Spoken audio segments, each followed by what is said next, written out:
Guys, welcome back to my channel. Today we'll be preparing Shahi tukda. The ingredients are provided in the description below. Please check there. Here I've taken half liter of milk.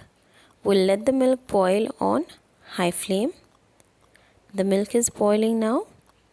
We'll reduce the flame to medium and we'll stir that until the milk reduces to half the quantity.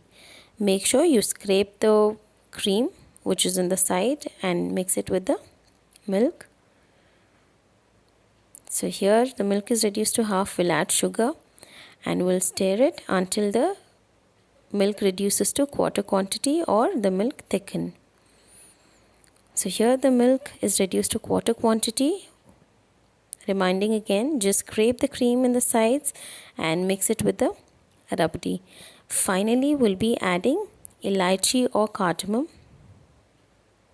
I've taken 2 cardamom here. You can also add quarter spoon of cardamom powder. Just stir that for about 1 minute on low flame.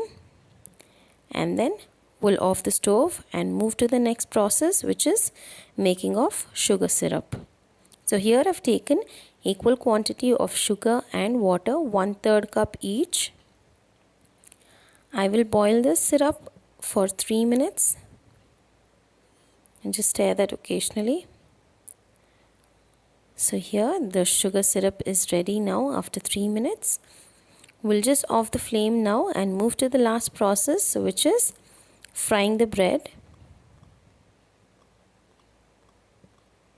Here I've already heated the oil and I've sliced the bread into triangle shape. Remove the corners of it. We'll fry the bread until it turns light brown. We'll follow the same procedure to fry all the breads. Bread is ready now. Before you serve, just dip the bread in the sugar syrup on both the sides. Serve it with rabdi and top it with some dry fruits. Our Shahi tukda is ready now. Please do like, share and subscribe to my channel. Thank you.